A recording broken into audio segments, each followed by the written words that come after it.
Max never sounded that. All right. Can you guys hear us now? We got to give them a few seconds to answer. You know.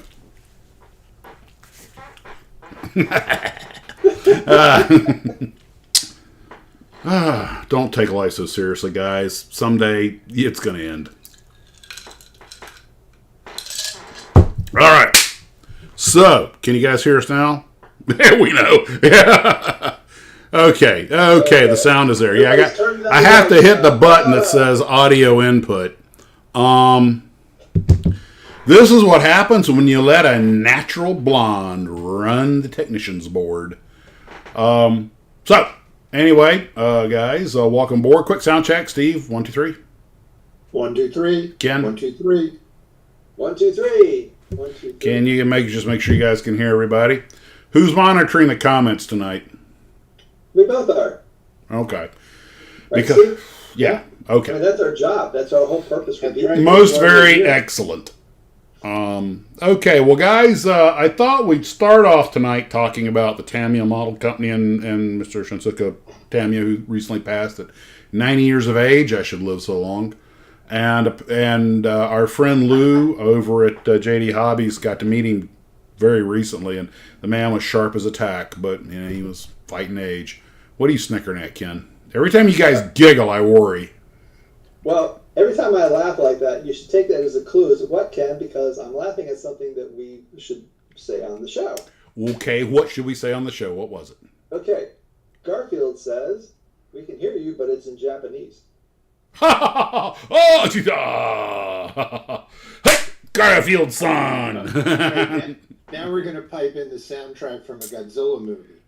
Later, you gotta wait for it. KLS&C says, or a retired airline pilot. Could be worse than a blonde. You know, you guys are blissfully ignorant of all the mistakes I made in my flying career. And Super PLZ says, so Ken, how much does Max pay you and Steve for being chat monitors? That's so funny. They get to hang around with me. That's, you know, it enhances their cool. Yeah, Steve gets twice as much as I do. Yeah, which is still nothing. Let's just say letting them hang around me enhances their cool as much as Raj and Wallowitz hanging around with Leonard. Okay, we're back to hard to being heard. Yeah, they can't hear us as well. Not very well. Oh, hold on. I had turned down the audio input a little bit because it was showing red, but apparently they need the red. Can you guys hear us any better now? How about it, guys? How about it? What says the audience? Hey, Max, we're sound testing here. Testing. 1, 2, 3. Testing. Celebrating Vintage Model Kids wants to know, how many airliner parts have you lost, Max? I'm not allowed to say. There's a what do you call that thing, an NDA? A gag order? A gag order on that. For the record, we did not lose any of the parts in the air. Nothing fell off. Robert Austin wants to know, what does Ken's shirt say? Please be. All right, hang on a second here. Patient with me. Me. I can't blot it out, Ken. I know. It thinks I'm in the background. Oh, he's the invisible man now. Cool. Just tell us. Oh, from the 1900s. Yeah. You know, the real tragedy of this live stream is that because I started early, what? Okay. It's just that those were really interesting words. The live stream. Okay. Is that I started early, so I'm all out. Now I'm down to drinking water. Damn it. Oh, I know what I was occupying so much. No, because the one time we did that a year ago, when I actually brought the bottle with me, I lost track of what I was doing. Now that I'm retired, I can tell you guys, I polished off half a bottle of Angel's Envy on a live stream a few years back. And if you want to know which one it was, go find the one where I've got the bottle of Angel's Envy. Because we're yakking and I'm pouring a drink and sipping it. And I didn't realize, and I was S-faced. Okay? Which, by the way, I might add, I did not betray that little fact while I was talking, which I think is a compliment of how good of a drunk I really am. But anyway, I after the show was over, and the whole thing, which had replaced about 3% of my blood, started to catch up to me. And I spent about the next 6 hours going, don't get sick, don't get sick, don't get sick. It was like, if you drink so much you get sick, you lose. Which is not something I plan to talk about tonight, but since we're there, but... By the way, when Max does get liquored up, he just gets more talkative, believe it or not. Yeah, so we want to do that. And the irony is, I'm a contagious drunk because when I get more talkative, everybody else needs a drink. What else is there to do? Lemur Crazy says Ken needs an eye patch. Captain Ken. Oh my God, I just had a shocking and horrifying revelation. Now Ken is the only active captain we have. Yeah. Oh, guys. Oh, the humanity! You can go to the captain's house. Oh, God. Yeah. Well, we created a monster. We were supposed to be talking about Tamiya, but what the heck? What is this live stream if we don't start off with 10 or 15 minutes of senseless revelry? Why don't you just drop him now that he left the screen? That'd be rude. But anyway, while he's gone, I think I should tell you that I'm still wearing my pajamas. There it is. I knew it. Hey, what's up, Popeye? You asked for it. I absolutely did not. No, I did not ask for it. Maybe I deserve it, but... You look like one of the village people now. YMCA. God, Google Music will probably tag me. In case you're wondering what I'm doing. Alright, here we go. By the way, I got this for Christmas. This wasn't my idea. My son-in-law gave this to me. Uh-huh. Like it? Yeah, I noticed you didn't throw it away. We can't see the little logo. You got to give them your fingers and pop the little logo forward so we can see it. It's an anchor.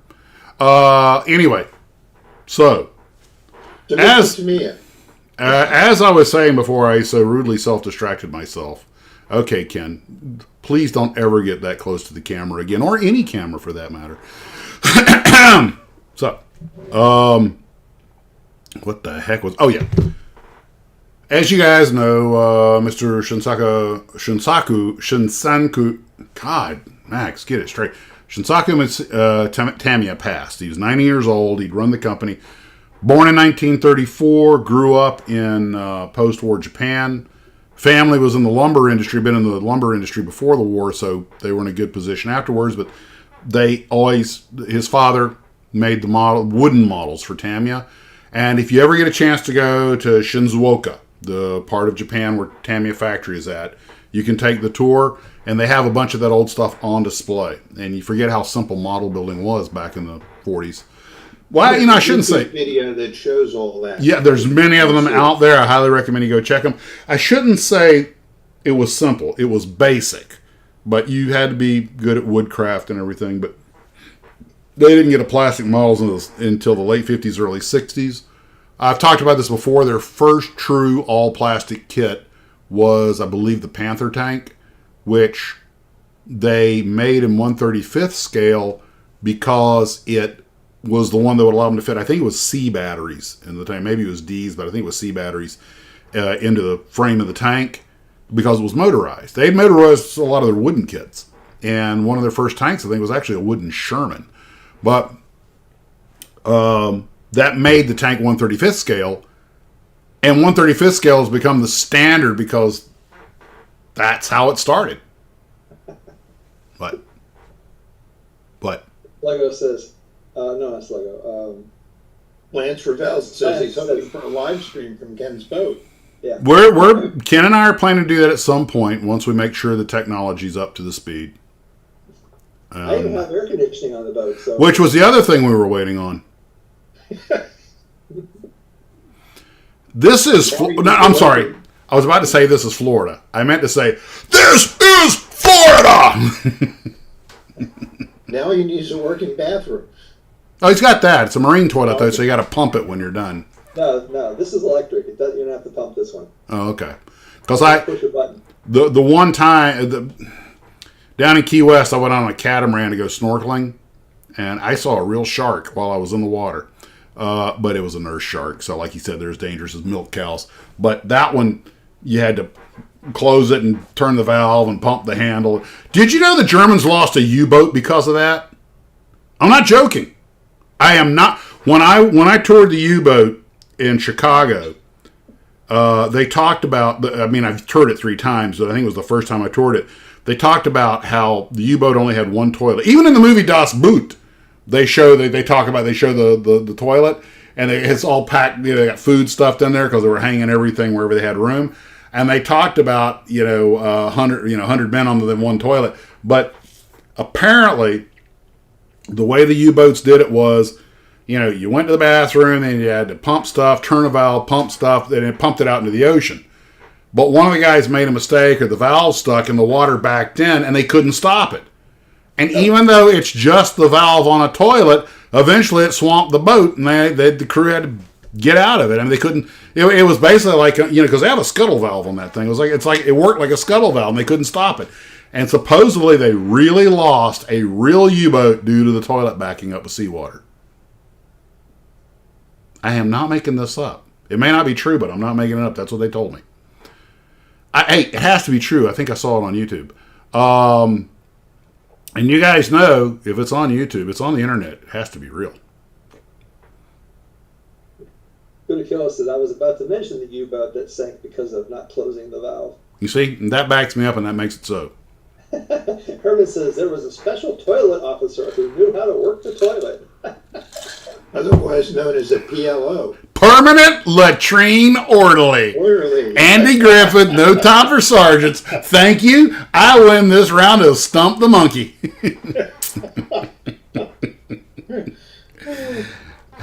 Hello, sir. I'm the Permanent Latrine Orderly.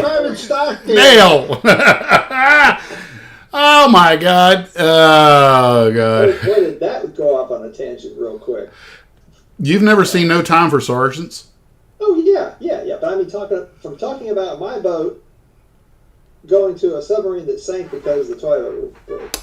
Perfect segue. It was toilet. Exactly. Down. You know what an enterprising glue trooper could do?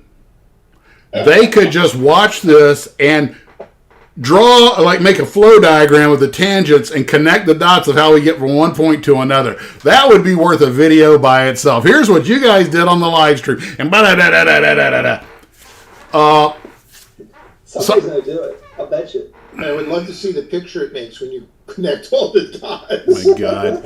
You think this is fun now? In a little while, I'm going to have to excuse myself and get more cough medicine because this has been just too much fun.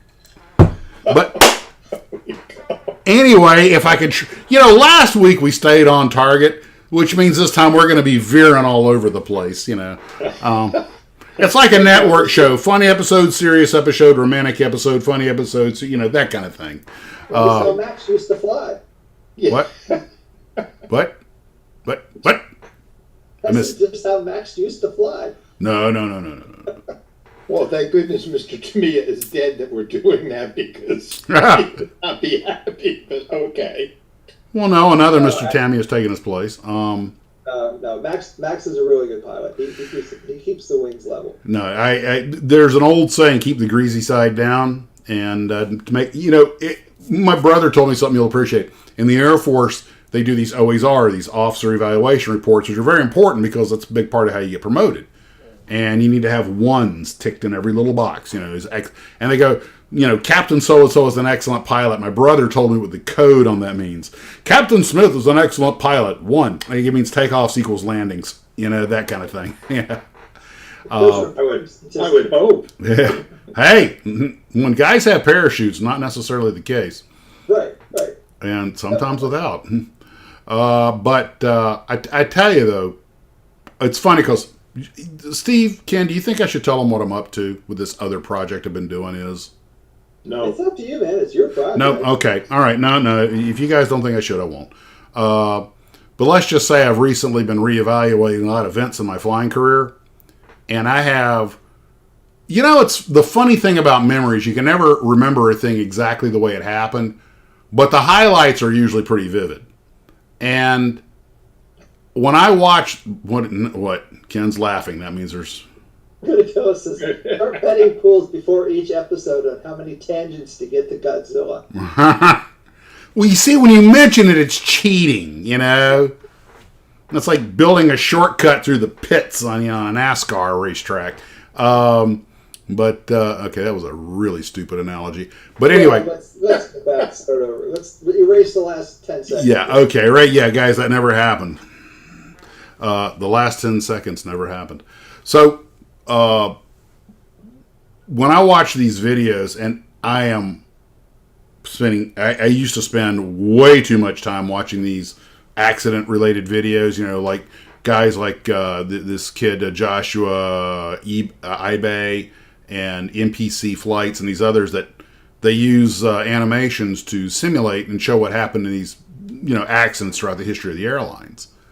And sometimes I can feel the hair on the back of my neck bristling because I've been in a similar situation. And I keep telling myself, do this, don't do that, don't do that. No, do this, no, damn it, do this, And sometimes I do what I said, and it still ends up bad. I'm like, oh crap, that could have been me, So, anyway. Sometimes things just go south and there's nothing you can do about it. Yeah. Yeah, I think they've kind of figured it out. Anyway, long story short, though, is just that as I go through these things, I realize you don't appreciate at the time when you're doing it how many things I've seen and how many things have happened. And Ken and I have had, just in small planes, have had our little share of adventures. Yeah, and the same with a boat. I mean, cars, boats, planes, trains, automobiles, boats. Anytime, the human body is designed to move at 3 miles an hour on foot, and maybe short spurts at 11 miles an hour if you're really fast. What's the world record for a human? 13 miles an hour for a short sprint or something? I don't know. But probably the guy with a polar bear chasing him. Yeah, well, or an alligator. Yeah. But the point is that the minute humans got on horses and started moving faster, everything changed. But, they used to measure distance in days. It's a 3-day ride to this town. Now we measure it in hours and minutes. We are not designed to go 60 miles an hour in a car or 200 miles an hour in an airplane or even 15 knots on a boat. It's just not what we're made for. We're leaving our natural environment. And anytime we leave our natural environment, we create a vulnerability to unforeseen forces that are waiting for us to blissfully go sailing, flying, or driving into them. And anyway, I had no intention of getting on that subject. All I was going to say was as I started having to recall my history of my 18+ thousand hours in aviation, I start to realize how many people I know that have been killed, how many people I know that have gotten in trouble, and events that happened to myself. And I start realizing, wow, I led a slightly more eventful life than I planned for. But anyway, back to models. So, Mr. Tamiya. Mr. Tamiya. So, it was, he passed. The company, he knew he was going. He had already handed off the reins, even though he went into the office as much as he could. Our friend Lou over at JD Hobbies went over to Japan to meet him. He invited me to go with him. I couldn't afford to do it.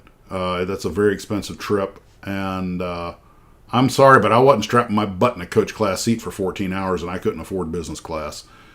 I'm 6 foot tall, weigh over 300 pounds. What is it Dirty Harry said? A man's got to know his limitations. You just buy 2 tickets. Well, for that, actually, that would have been cheaper in a coach class ticket, believe it or not. But no, I've done the side straddle thing, sitting over 2 seats. That hurts. Ow. So anyway, let's get on to the Tamiya company. Magnificent company. They've become the. Hang on for a second. What? Celebrating says, this is an interesting question. Max, do pilots have less flying skills due to all the automation? Yes. Next question. Oh, I'm sorry. Were you not? Elaborate a little bit. You like doing that. Okay. Hold on. I think I picked the wrong thing here. Oh, no, there it is. There it is. Okay, hold on. Let me just undo that. Okay. Let's go there. Up until the 1950s, automatic pilots were, at best, heading hold, altitude hold, maybe if you were lucky. In the 60s and 70s, as autopilots got more sophisticated, pilots began to use them more. Now, you have to understand something. Airplanes used to go 150 miles an hour, and some of them had 5 people in the cockpit. Captain, first officer, flight engineer, navigator, radio operator. A lot of that, the other 3 jobs have been completely automated. The navigator, the flight engineer, and the radio operator are now in the pedestal on between the 2 pilots. So you got 2 guys doing everything. Now, admittedly, jets are much simpler. It's, thrust forward to go fast, thrust back to go slow. You don't have mixture, prop, throttles, cowling flaps or cow flaps, and all these other things you have to. I mean, you need those old airplanes. You needed a flight engineer, but that was engineered out of them. And you have 2 guys that are doing everything. The assistance is still there, but it's electronic instead of a person. And believe me, as we may get to later in this conversation, even that's being automated. We'll talk about that. Ken and I were talking about that in the pre-show while you were gone, Steve. We'll talk about that a little bit later. But the pilots are dependent on the autopilot. And now don't get me wrong, most airliners, and I have done this. In fact, I did it in the Embraer 190. You can MEL or minimum equipment list or defer the autopilot. And I have done flights where the autopilot was deferred. So one of us had to be manually flying the airplane the whole time. Now this comes with a set of restrictions. Under modern aviation rules, you cannot fly RVSM or reduced vertical separation minimums, which means you have to stay below 28,000 feet or flight level 280, because that's when RVSM is mandatory. And one of the requirements for RVSM is working autopilot. Which means when you fly above that altitude, you have to have a working autopilot, because in fact, in my earlier career, when you got above that altitude, above 28,000 feet, the airplanes are moving so fast because they're hauling butt in the thin air just to stay aloft. We're talking about 7 miles a minute. You got 2 airplanes heading towards each other. That's 14 mile a minute closure. That is smoking. Okay. The air traffic controllers needed to be able to keep you separated. So they had a 2,000 foot east-west, north-south altitude separation. So if you were at 28,000 flight level 280, the next usable altitude was 30. Okay. And that was guys going the other way. And then 32 and 34 and 36. Well, the skies started getting real crowded.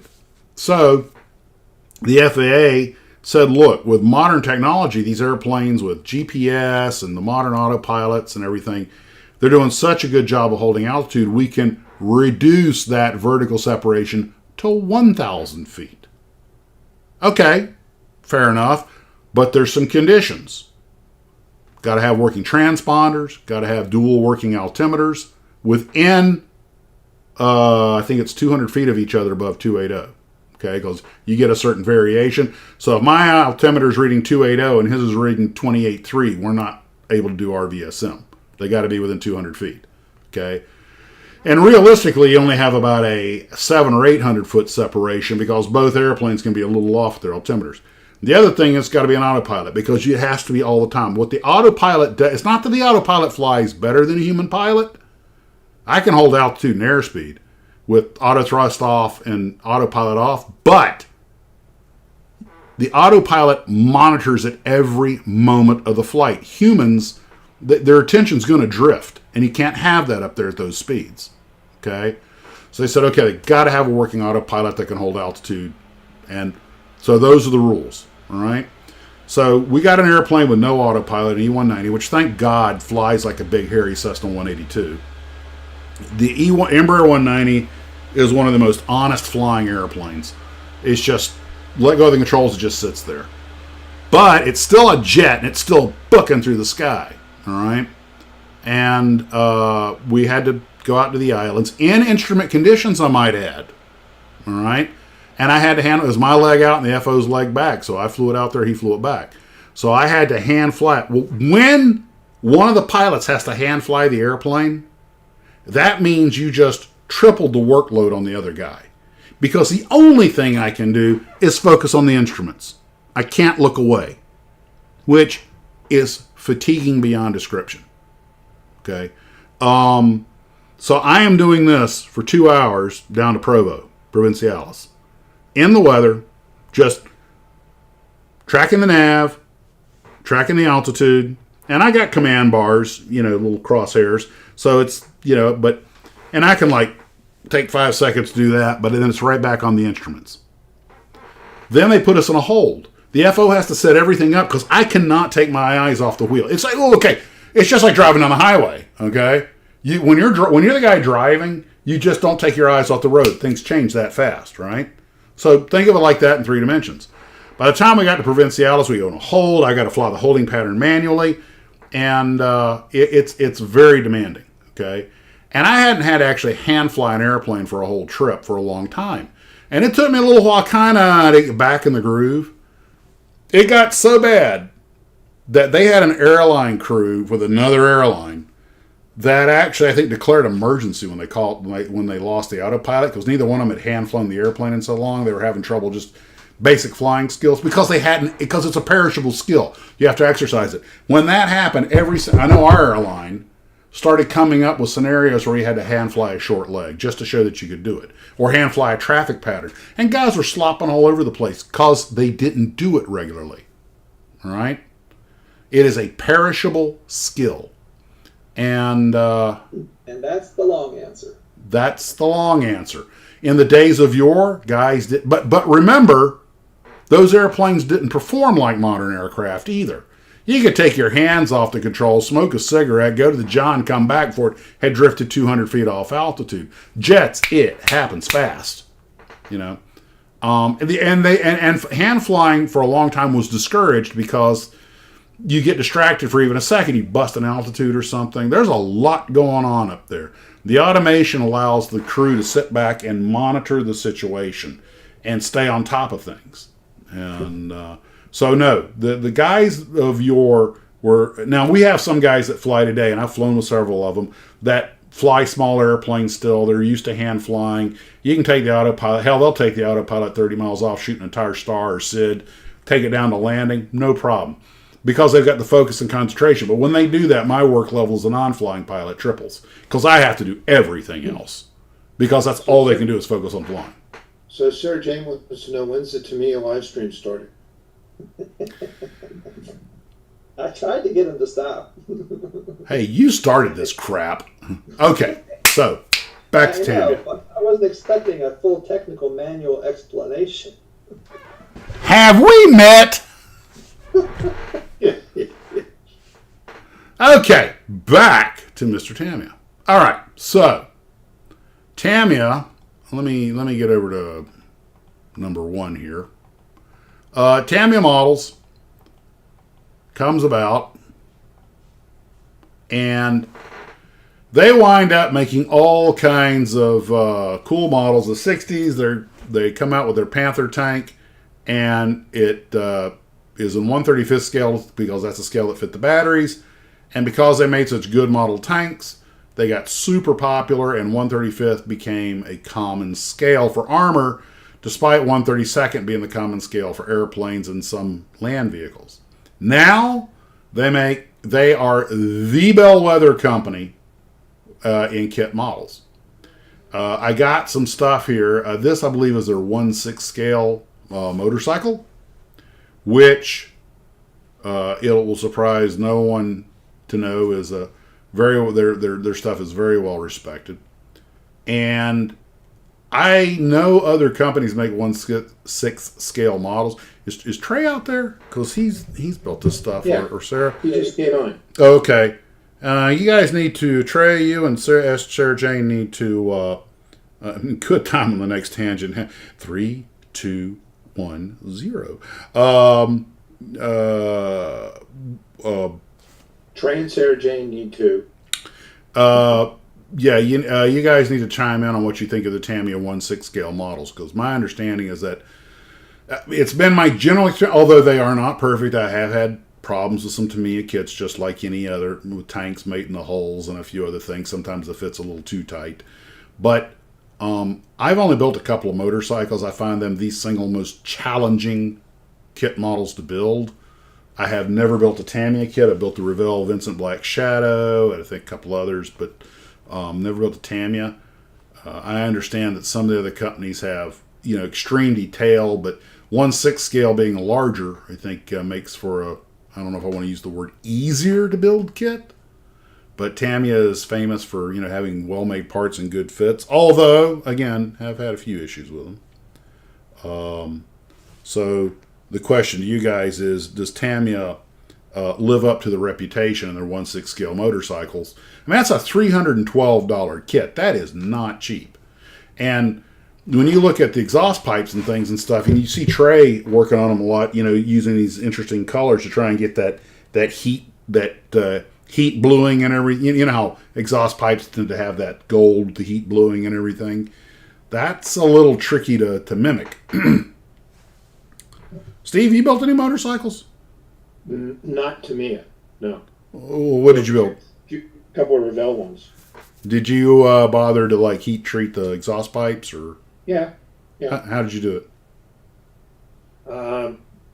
Little orange, little black, little silver, light spray combination. Motorcycles are like the opposite of tanks. Tanks, you can always hide mistakes with battle damage or camouflage, but motorcycles, everything's exposed. And I have to admit, there's a part of me that wants to build one of these just for the experience, and there's a part of me that dreads the idea because there's no hiding. And you guys have seen Sarah Jane and Trey and the other folks who do motorcycles, and they do some really, really nice work. Cricket does nice work on them, and nothing but respect for someone who can do the blueberry. Do you guys know Jack Daniels make blueberry bourbon? Well, thanks, Chris. Okay. That was an unexpected tangent. Okay. I ride bikes, but I never built a kit. Yeah, I can understand that. But Tamiya is my understanding. And this goes out to all the motorcycle kit builders. Does anyone make a better kit or a kit that is as good as a Tamiya kit? That would be the question. I mean, I'm not talking about motorcycles specifically. Did IMC make motorcycles? Who was I thinking of that made all those motorcycles? I've got the guys down in Tampa. Steve. Ampex. Yeah, I have not heard great things about those. Now, I haven't built one. No, I haven't built one, so I couldn't. Yeah, me either. They're not expensive. Maybe I should get one just to see. See if anybody else out there has built. Well, that's what I'm paying. Has anybody out there built one of those MTEX motorcycles? So Celebrating says, hide motorcycle mistakes by saying the bike was dumped. And by the way, Sarah Jane, the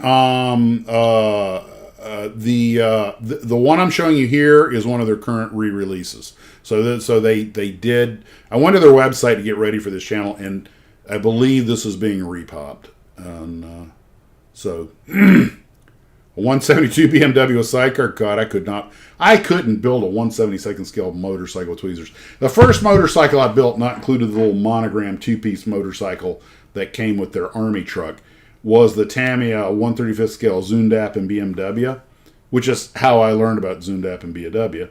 But that kit, although it was a glue bomb when I made it as like a 12-year-old, but that kit was stupidly detailed for something in 135th scale. And managed to pull it off. I mean, well, no. I mean, I managed to finish it. It looked like it would have been, what the way to hide the mistakes would have been just cake everything in mud. There you go. I'll put a bird on it. Well, it was a military bike. I have a couple of Revell and Tamiya, but maybe they're not built yet. Okay. At the workbench is building a bunch of bikes. Shima makes a ton of motorcycles, and that's kind of the bulk of their catalog these days. They kind of quasi specialize. But anyway, this is 1/6 scale, and in a way, the bigger scales are actually harder because they're going to have more detail, and you're expected to do everything better. I've seen some of the bikes Trey made, and the work he goes through to do them, it's phenomenal. And he's got no end of patience to be able to. Your captain's hat on? Yes, I have my captain's hat. Ha ha! It was requested. Yep. Yeah, we heard. Huh? We all heard. Oh, okay. So the next one is their large scale model cars, and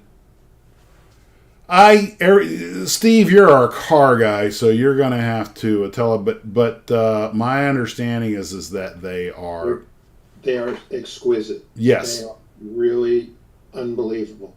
Great level of detail. Everything fits. Really beautiful kits. I don't have any issues with trying to do any of them. I mean, they are just beautiful. I've done quite a few of them and never been disappointed. And what scale have you built? I've done the 12th and the 24th scale kits, and the 20th also. I would think the 1/12 would be a little easier just because it's easier to get the stuff. A lot of parts. A lot of detail. So I'm going to turn my video off while I eat because I don't think y'all want to watch that. No, we don't, but that's okay because I got right now I have the Tamiya pictures up anyway. Okay. So you're good. You guys can watch, just don't put me up there. No, I mean, we've got the pictures of Tamiya up right now. So anyway, I have not built one of these kits, but I've seen them at the shows, and I never really talked to anybody that built one, but I know that the finished products were bloody outstanding. They're spectacular. The last one I did the 1/12 scale, the 1/12 scale Matra. Car that Jackie Stewart drove. Yep. It was just phenomenal when it was finished. Well, Hoppy says he's built the 1/12 Tyrrell F1 and the Porsche 934. So, Hoppy, what did you think of them? And there's three of them that are really the crown jewel. Mm-hmm. One is the Honda Formula One car from the '60s. The other one is the six-wheel Tyrrell. Mm-hmm. The other one is the Mario Andretti World Championship Lotus 79. The black one with the Olympus logo on it. What year did he win in that one? 79. Oh, that's why it's called the 79. Okay. Well, question: the six wheeler. What I think we talked about that briefly. Did that pay off, or because it hasn't been mimicked? Not really. I mean, the idea was smaller tires, low aerodynamic profile. The tires were smaller. They were behind the front air dam. So the thought was that aerodynamically the tires wouldn't get in the way of the airflow and it would make the car faster. Didn't really make a difference. Yeah. But, now they've done experimental, they've fooled with Formula One cars in that era that had four wheels in the back. Williams tried that and it tested horribly. How fast do these things go? Oh, they'll go 200 miles, over 200 miles an hour. And how much do they weigh? 1,100 pounds. That is smoking. Yeah, that's why. That's why in the 60s and early 70s, when they had accidents, there were no survivors. Yeah, because the cars are probably just as fast back then, and those engines aren't even really that big, are they?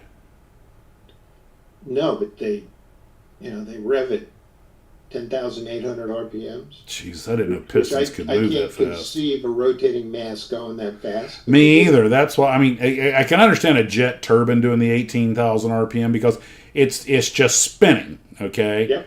But these things have These pistons things are- going up and down, and everything's They got timed. pistons. Yep.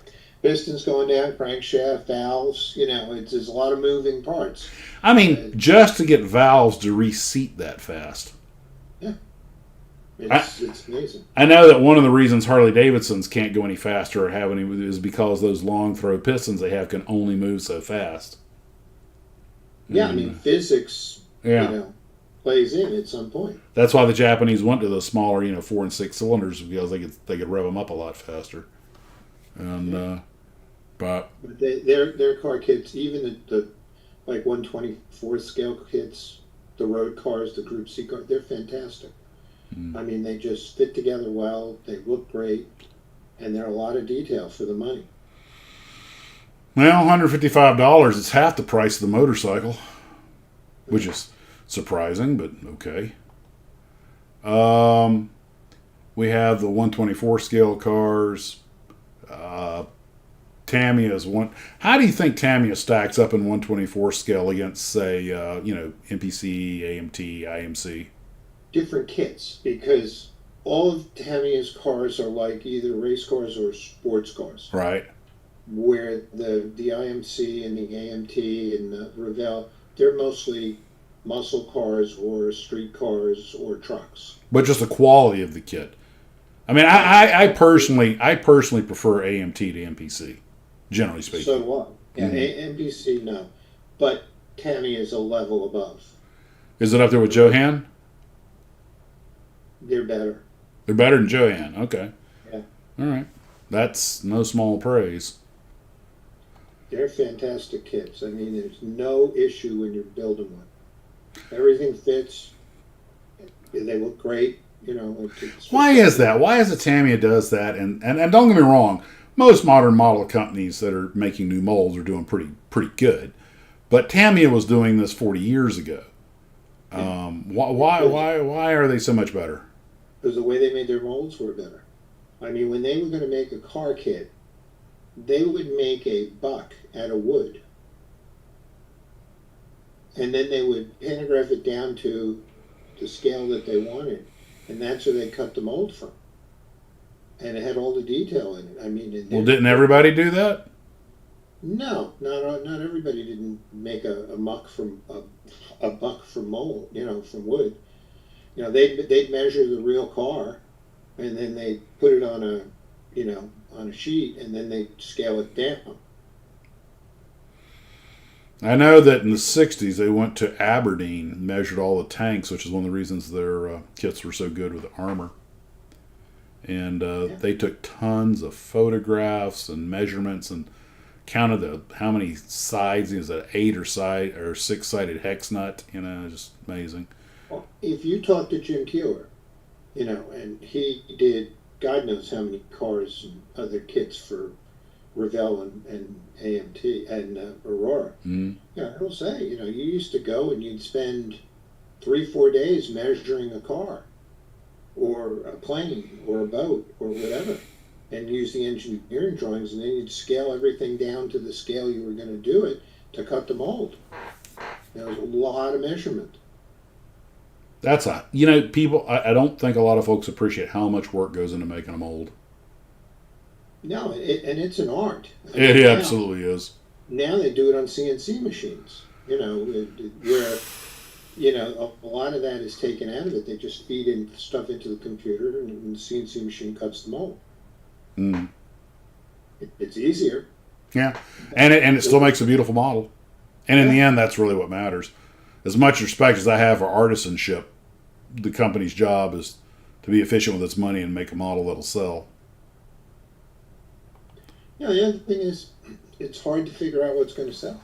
Although, that's a whole nother discussion, but yeah, it is. I mean, if you look at how many model kits were done, let's say, by Revell, just for, a subject, mm-hmm. and you pick how many of them were stiffs, yeah, that's a fair percentage. you know, and when they were making it at the time, they didn't think this was going to be a stiff, you know. Yeah, or they wouldn't have made it. Yeah. Just go ask a 12-year-old boy if he would buy it. There you go. Yeah. Probably one of the reasons, that was one of the problems Johan had in his later years. It was still making Grandma's Oldsmobile or Cadillac, and like nobody was interested in that anymore. The stuff that kept them going was they did a lot of race cars. Hmm. In Who? the end. Johan? Yeah. They did a lot of muscle cars that were race cars. So they were able to use the same mold for the street cars, for the race car. And that kept them going. But then it just caught up to them. The other thing that hurt them was the promo business went away. Yeah, I think that was what really killed them.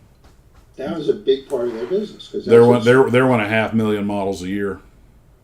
Probably. Something like that. Or a few 100,000. Very few people remember that when you would go with your dad and he'd go to look to buy a new car, you'd walk away with a promo of whatever the hot car was. The little one sells the big one. Yep. Might not have been the car your dad was looking to buy, but you got the promo of the hot car. Yep. Well, the other thing Tamiya is really big in is these four-wheel minis, which are RCs, Yes. and it's they're ready to go. Ian sells them, I believe, and he's got all kinds of these remote control cars. And RC people, being kit model builders, may not appreciate how big of a part of the Tamiya catalog RCs are. And If you go to the foreign toy shows, like Nuremberg or in Japan, the largest part of the Tamiya booth are radio controlled tanks and trucks. Yep. And they have giant sort of a area, and guys play with the trucks and drive them around, and Well, it's funny you mentioned these are the RC minis, but I do have a let me get to it. I do have a page here somewhere that there it is. That has these are all new releases. That has the trucks and the tanks and everything, and that's a huge part of their online catalog or their catalog period. Maybe the biggest section because they don't actually make that many. Being a model airplane builder, I think of Tamiya model airplanes. The biggest thing they make is a Lancaster, which is I think their only 4-engine airplane. They actually don't have that big of an aircraft catalog. I think it was 80 something. But RCs, it just goes on for pages, and because a lot of these are the same kits they sell as kits too. That's another nice thing, is the overlap. well, they also make those little cars that are battery operated that go in the tracks that are like big slots. Well, I think that's the ones I was showing earlier, the RC minis. Yeah, but they're not RC. Oh, okay. Yeah. All right. Those are RC. That's a big thing. That's a big thing in Asia. Okay. Yeah, it is. And you can tweak it up with different tires and different gearing and stuff like that, and they race them, and that's a big thing there. Also, a big chunk, a respectable chunk of their catalog is tools and accessories and things like that. It's not a major part, but it's respectable, and I'm sure it's all aimed at their stuff, because they also have construction supplies and things like that. But the one thing I didn't appreciate was how many dinosaurs they make. Yeah, they do. I mean, when I visited that Gundam store in San Diego, they had a whole section of their dinosaurs. Were in that section with all the Gundam, and I was like, "Oh, this is a lot." And Oh, cool! They even have a monorail train. oh yeah, they do. I have a little, like when they used to do those solar racing competitions, and people would go to Australia. I remember those. Yeah. They made a little car, and it came with a solar cell. And you would put it outside, and when sun would shine it, and the thing would just scoot down the road. They made a fair amount of what would be considered educational toys. They do. They absolutely do, including a lot of mechanical working stuff. That little hand drill I've got is a $25 Tamiya kit, and you build your little kit model building electric hand drill. And it was actually fairly tricky to build. All kinds of, I thought it was going to be a snap together. Oh, no. This goes, it was there are a fair number of parts it works, you know. And now, somebody made a comment that Tamiya never made a B-29, which is true. But they also haven't, you know, I'm sure there's a lot of reasons a Japanese company might not want to make a B-29. But that being said, though, I realized they only make, to that I could find, there may be something that wasn't in the catalog you guys are familiar with. The Lancaster is the only 4-engine model airplane they make, and that's a 148 scale. I'm not really sure what their rationale behind that is, but I know one thing. Tamiya, when I talked to Hane-san, he said that Tamiya makes the decisions on what they make based on what modelers say they want. And with so many good B-17 and B-29 kits already out there, plus I don't think that many of those things sell anyway because they're big and a lot of guys aren't, you know, the airplane 4-engine bombers aren't really as romantic as fighters and stuff. I think we just don't get enough client request for it, which is a strong bit. I mean, I think they'd make a great one, but that's a strong business argument. Yeah. I can see why they would make the Lancaster because only a couple of companies make the Lanc, and it's a very popular airplane, and you know so. But to my knowledge, that is Tamiya's only 4-engine airplane. And they don't make a whole lot of twins. Mosquito, Dornier 335, a couple others. But most airplanes are single engine by a wide margin. And I guess that's what people tell them they want, and that's what sells. Well, you know, if you watch the video where you get it goes on the tour of the factory and the office building, and they have a museum. And it shows all the kits that they ever made that are built up, that are in cases. Mm-hmm. And it's interesting to see because they're grouped by category, you know, what they did and what they did make over the years. Yeah. I got to get over there someday. That's my mecca. They also stick with real subjects. Yeah, that's their thing, with a couple of exceptions that we're going to talk about in a bit. And then you've got the, the supplies and parts and everything. And they also have publications, quite a few publications, actually. These things are, well, I guess a lot of the model companies have publications, but Airfix has several publications, too. So they're not alone in that regard. But what? Mike said, does Tamiya do any civilian airplanes? No. You know, I don't remember seeing any. No. I don't think so. I don't think they do any airliners or anything. My guess is simply because of competition. Here's the RCs. We're talking about the RC trucks and everything, and they are really they were investing in RCs a long time ago. I mean, back in the 60s. So they kind of dominate the field, I think. And, you know, they've earned their place. This isn't a nostalgia thing. People buy Tamiya kits because they bloody work. And you go to their website, they have a help area, you know, for people who have trouble with their Tamiya RCs and stuff. I mean, there's some product support. I've never used it. I don't know how good it is, but at least it's there. And, of course, they got the radio control racers, which this is the kind of thing. Hanasan and Mr. Tamiya himself at some point, they would go to the Philippines for the races they hold there. And there's pictures of them there.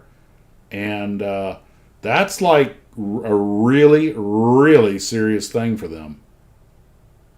I mean, the company's senior management goes to those things. Well, it's a big part of their line. It is.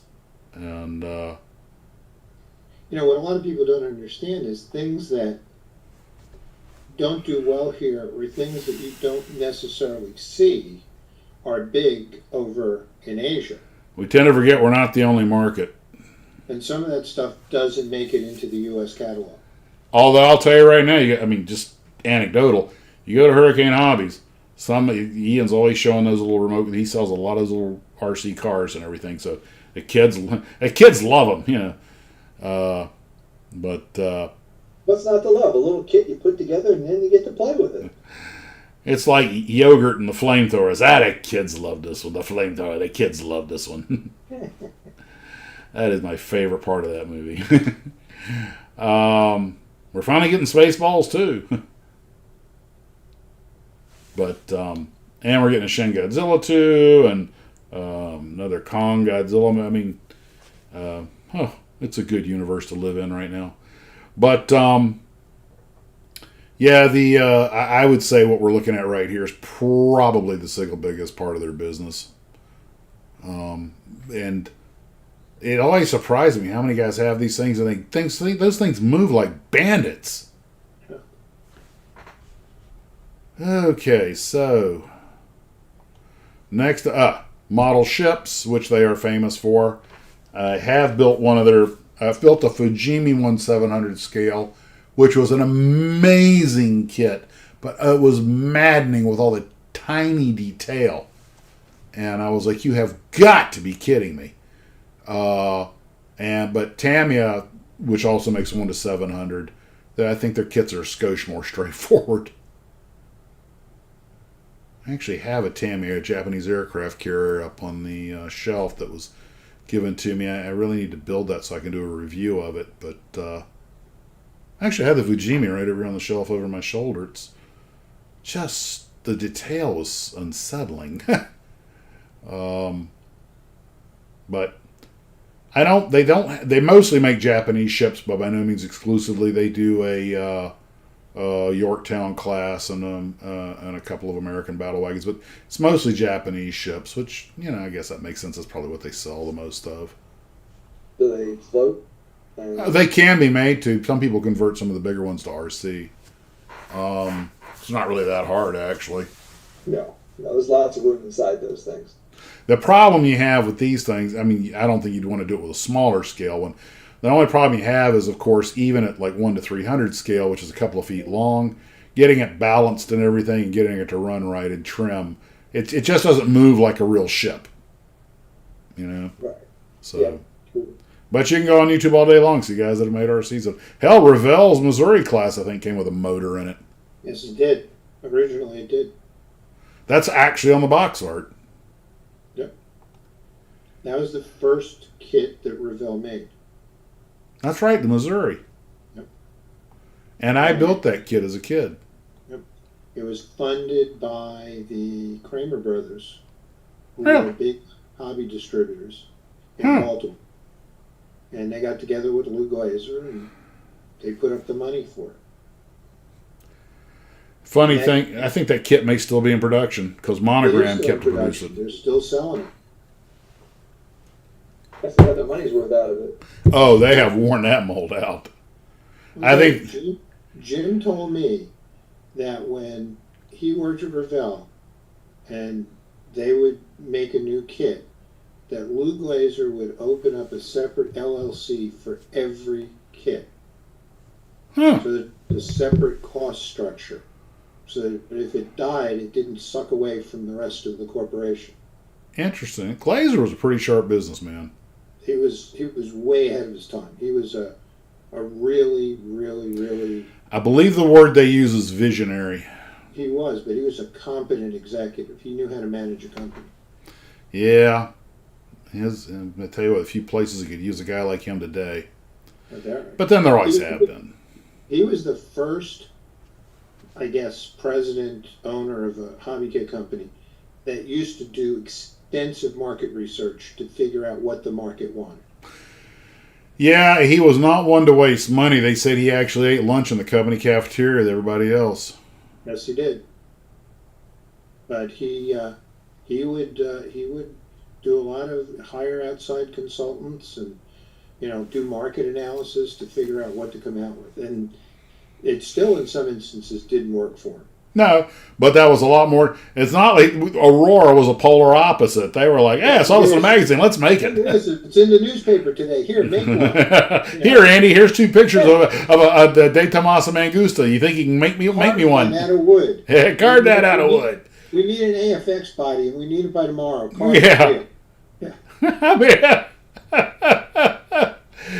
We shall never see those times again. hey, look, Horizon Models that does all the rockets, and I've got 2 of them on the shelf, and I've built one. No, I built 2 of them. Beautiful kits. Some of the best model rockets for display ever made. Yeah, but they they did but they tanked. They just didn't sell enough. So they sold the molds and shut down the company. It broke my heart. I guess they were over specialized, but this is what happens when you build what you love instead of what the market demands. True. I mean, Jim told me the story about how Andy got his job at Aurora. And he said Andy went to design school. He lived in Brooklyn, and he graduated. And he wanted to work for Aurora, so he took like 2 trains and 3 buses to get out to. Because Andy didn't drive.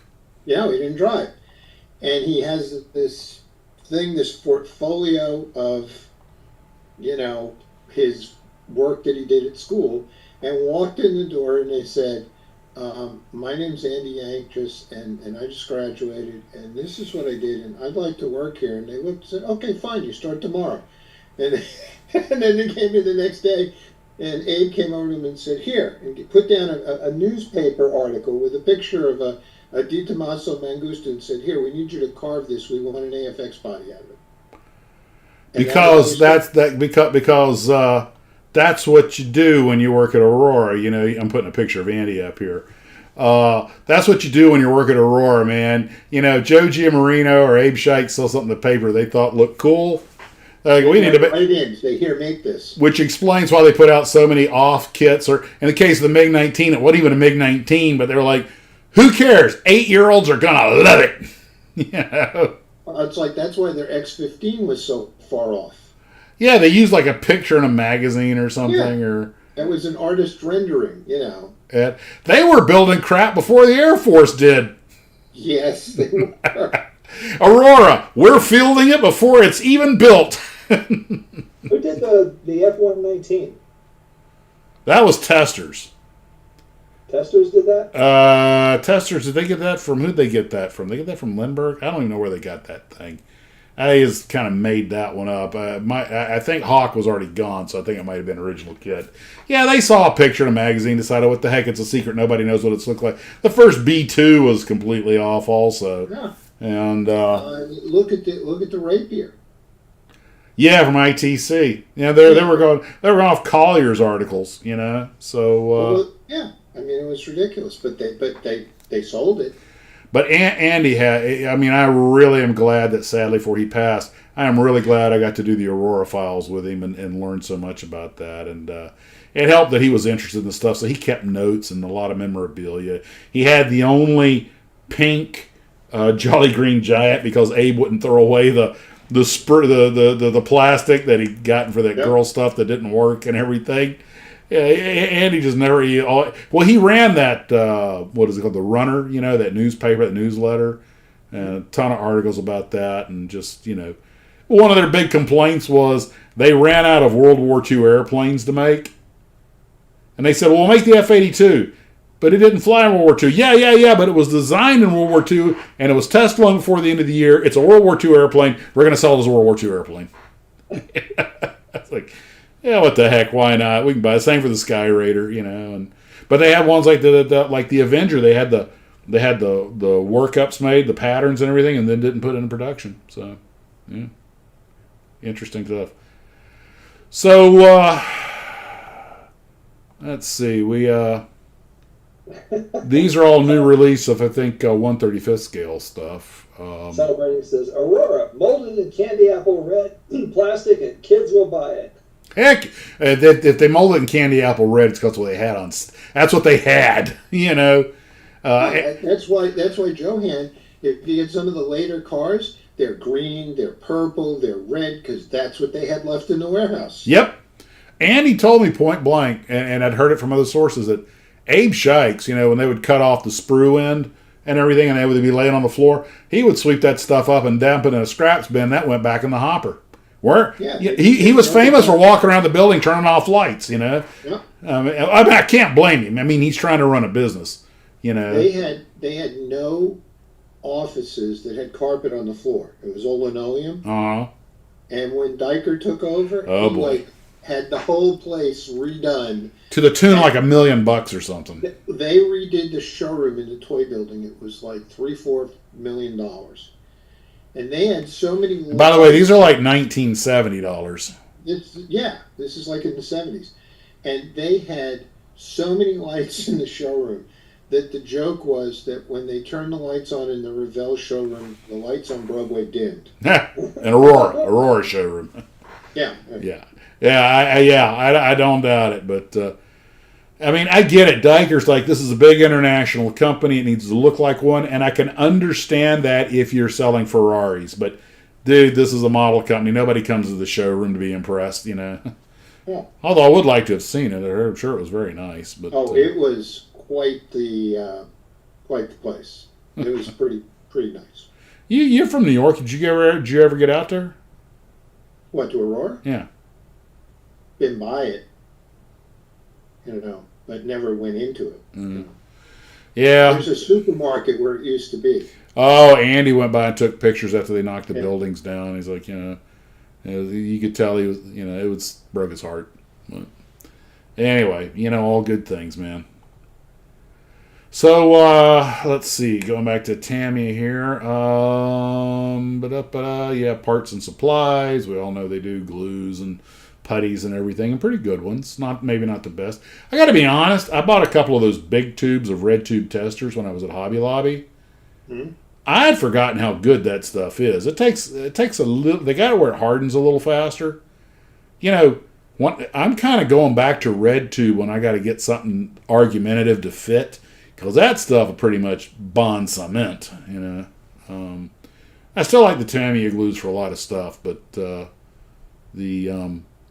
old red tube, man, when you got a major structural component like fuselage has that you need to run a whole bead line down and get them to hold, by God, you better make sure you get it right, because once that red tube hardens, it ain't coming apart without a hacksaw. It's like using JB Weld. Yeah, but it gives you a little more playtime. Yeah.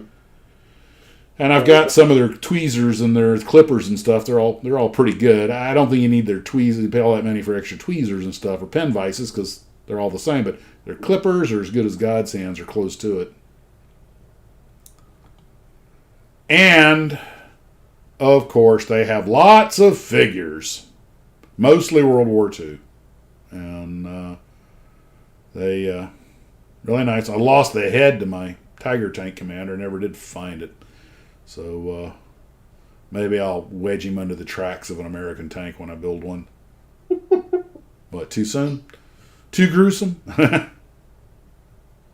Well, just build a diorama with a piece of, barbed wire running across it. Ah! Put the wrecked motorcycle just down the road. Yeah. Okay. Very Steve McQueen. Well, anyway, that was, a quick run around Tamiya, but I just think that they have, okay, we're back on camera, boys. You done eating, Ken? Yep, It's been done for a while. Oh, good. Well, I don't know. We had the screen up. Well, you did that Caterham. What did you think of that?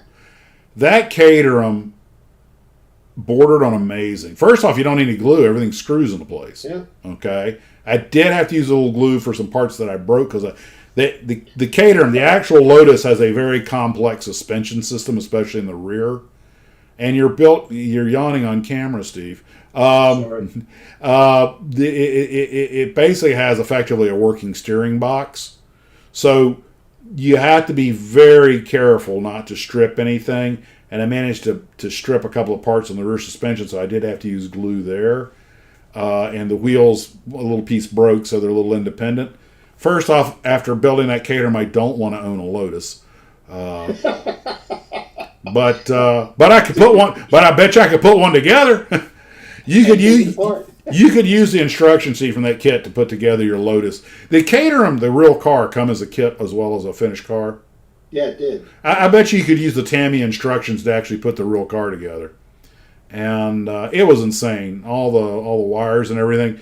But it's a fantastic kit with an unbelievable finish. And the nice thing was, even though it had a few decals, because this is the Super 7, that has the carbon fiber fenders and the wide tires.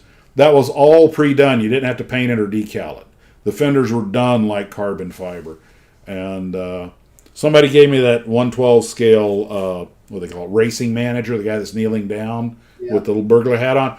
I had my wife, I painted him up, but I had her finish it off because she could do the face and everything. And I've got him kneel by the car on display in my living room with the hood off. And it is a great kit. It looks fantastic. The only thing I left out of it, because even though I know they're accurate, I didn't like the look, was the big wide shoulder harnesses. I thought it looked better with just the seats in it. And that I actually did a lot of videos while I was building that kit of the build, so you can see the stuff out there. I was back in the old Tarbis, and man, that thing was I was impressed. It even comes with a couple of tools, because you have a working lug wrench. Because the tires go on with an actual miniature lug wrench.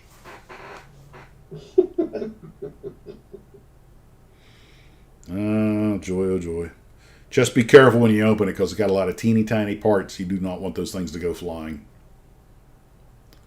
The key to that, just like the Felix tow, is organization. Everything spread out, know what everything is before you get started, so you don't use the wrong nut or something. And the biggest problem I always have with those kits is the right screw in the right place. Mm-hmm.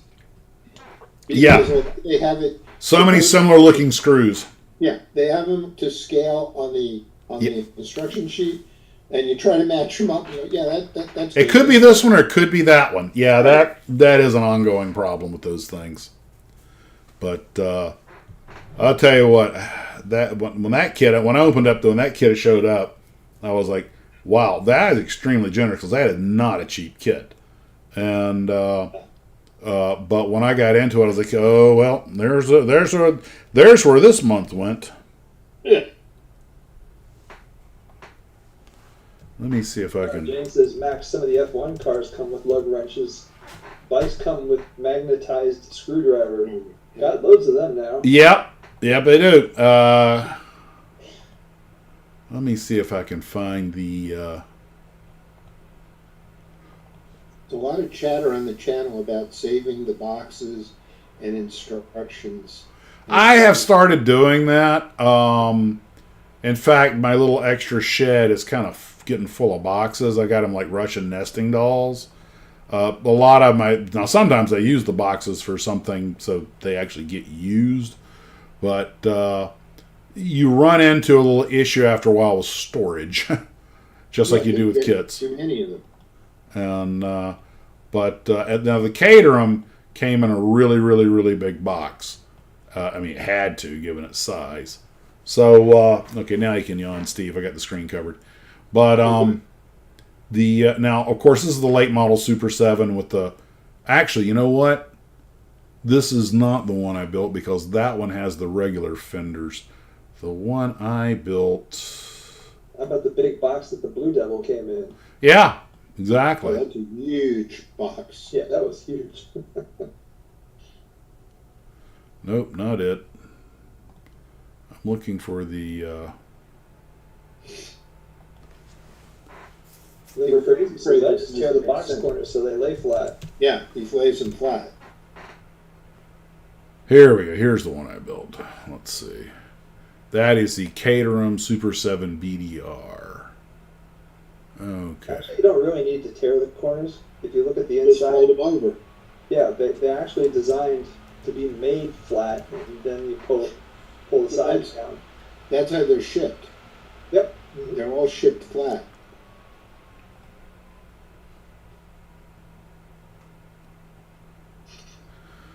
I believe this is the one that was sent to me.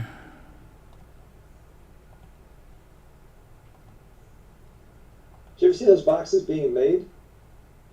No, they make them in a different. They're always outside vendors that make them. Yeah. Quite an interesting process to watch these things. I used to do a lot of programming work for corrugated box manufacturer. Was that Vern? Yeah, that was Vern. And he briefly looked into going into the cardboard box, which is totally different from corrugated box, which everybody thinks is a cardboard box. Anyway, that little, the whole process is really quite interesting. How it goes through the assembly line and all the little pieces that it goes through that folds it over and glues it. Anyway. And I saw those machines. They were impressive to watch. Yeah, they were really cool. Just don't get your fingers in there. No,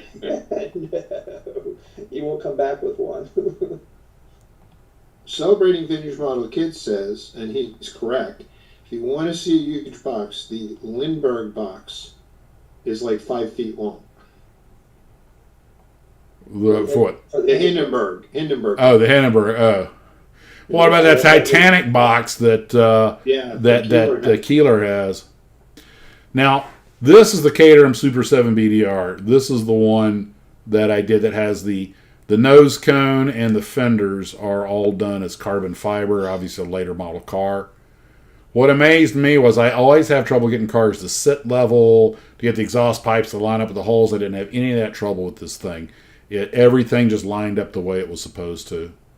And it was... but you can sort of see how complex that Ford suspension is. And I don't know what the guys at Lotus were thinking, but they really should not design that stuff when they're on drugs. Brad says, let's max all of our empty model boxes. Yeah, let's don't say we did. That'll solve the problem for everybody else. Well, yeah, I'm just going to send you all mine. Wayne McCrazy says, kits are great value when you consider you're getting artwork on the box as well.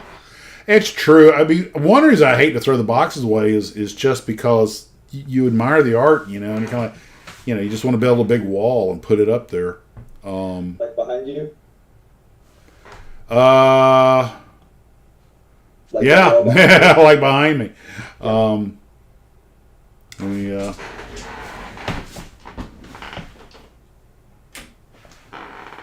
Ta-da! Most of those are very old boxes, old vintage stuff. And I got more up here on this wall, and I got a bunch of them up in the shed, and eventually you just run out of places to put them. But one thing I'm doing now is, as you guys may recall, I had to reorganize all my stash of spare parts. And I decided to start using some of the empty boxes because, they're good for that. And they look prettier than, a plastic tray. I really should, though, label what the heck's in there. And sell them on eBay, couldn't you, Max? There are some people that sell boxes on eBay, and I suppose I could get a few dollars for it. Most people won't pay much, and I don't blame them. I mean, it's an empty box. Some of the prices that they put these boxes up for are not like a small amount. Yeah, I've seen guys asking $50 for a box.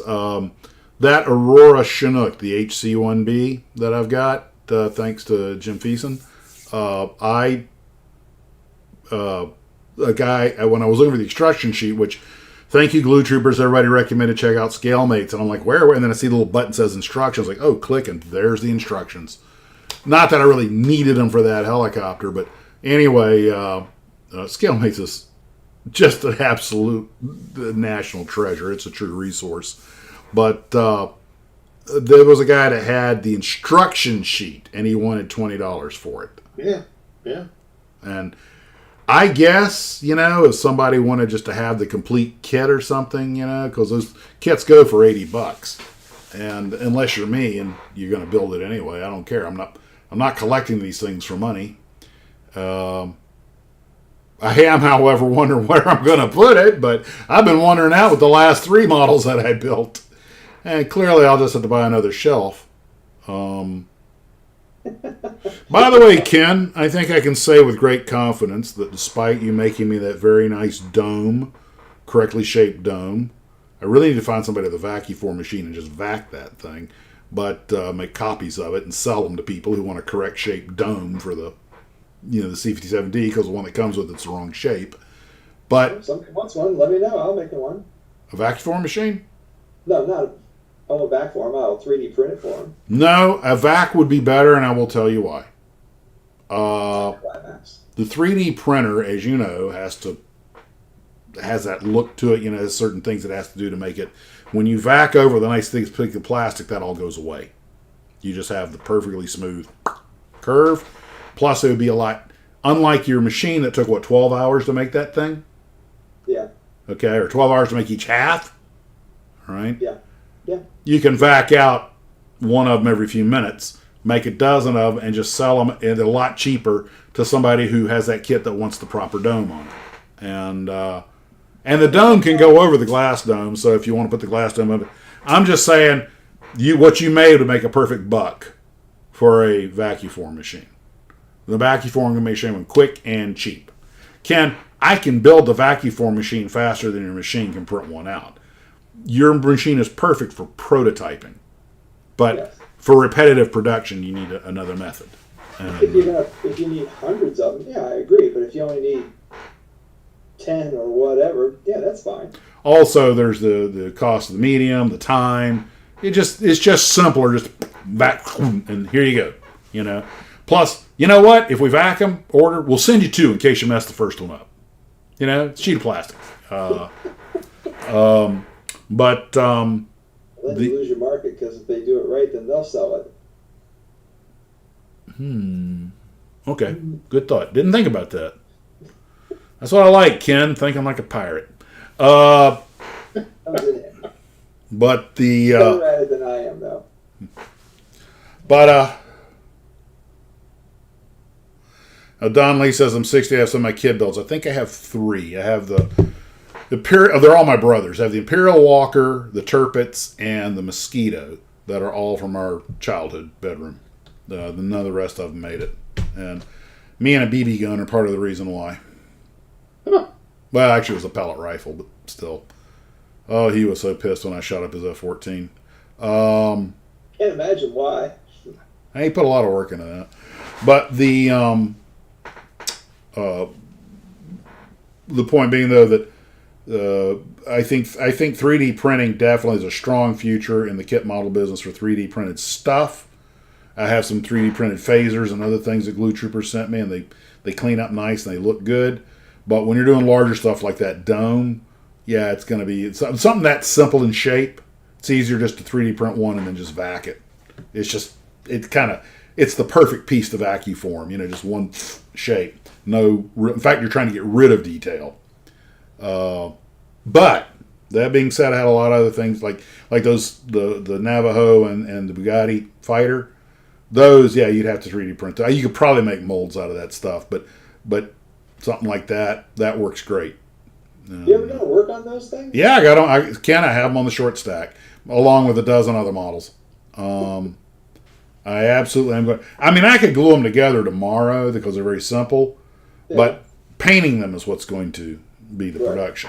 And then again, just thought I could put them together, sand them down, and paint them in chrome, and put them on sticks. Well, not the Bugatti. That one's supposed to be blue. Okay. The Navajo's the one that would actually look better in chrome. I thought about painting up like one of Stan's planes, but that's... Why not?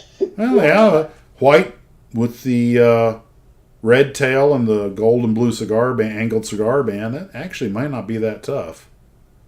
That would be really cool to have one of those. Yeah, make the little Cumberland Airlines thing for it. Yeah, why not? That'd be great. Except I don't think that's a Chieftain. I think it's a 325 CR. Who cares? Yeah, I might do that. I just might do that. Yeah, that could work. What I'd probably do with the windows is instead of trying to paint them, I might cut decals for them because they're just going to be black. I mean, I could etch them out and put clear in, but then I'd have to build a full interior. Yeah. That'd be a lot of work because... More than I really want to put into it. But you could be, a serious model builder could do it. I'm still a dilettante. I'm always looking for the easy way. If you're going to do that, you should have told me. I would have left the ends open. No, Ken, I'm not going to do that. I'll put gray or black windows on it. And actually, shoot it in gray, let that harden, clear coat it, let that harden, mask off the window areas, then shoot it in white primer, then white gloss paint, then do the red, and then add the cigar band. Probably, well, you could paint the cigar band or do it as a decal. Can I show you the other thing that I 3D printed? Yeah, what? Back it up a little bit towards your put it right in front of your shirt. That looks like a Sky Raider tail. Nope. Oh, it doesn't have a rudder on it yet, does it? Nope. If you look at the back. It's a jet. Oh, is that an X1? Yes. Ha! Man, do I know my stuff or what? He knows his stuff. Yes, it's an X1. I'm trying to 3D print one, but it's not going so well because for some reason my printer is doing some weird stuff when it finally gets up to printing the rudder. But yeah, that's what stock styrene and sandpaper are for. It's pretty bad, but yeah. I mean, I got the file for free, so, and this is just some junk material. I had some laying around. We'd do something with it. Hey, you know what, Ken? Glue it together, shoot it orange, and just hang it up where nobody can see it up close. Makes a nice makes good background noise, set dressing. Make it a 50-50 kit, Ken. Yeah, 50 feet and 50 miles an hour. It looks great. Oh, is that what that means?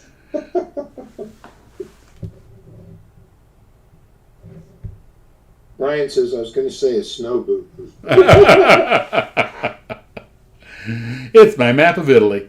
But right half or the left half mounted. Well, actually, Max used to mount just the tail on the wall. oh, I got those 3 tails on the wall. My wall of shame. I tried to convert 3 Guilos into RCs. They all flew, but none landed.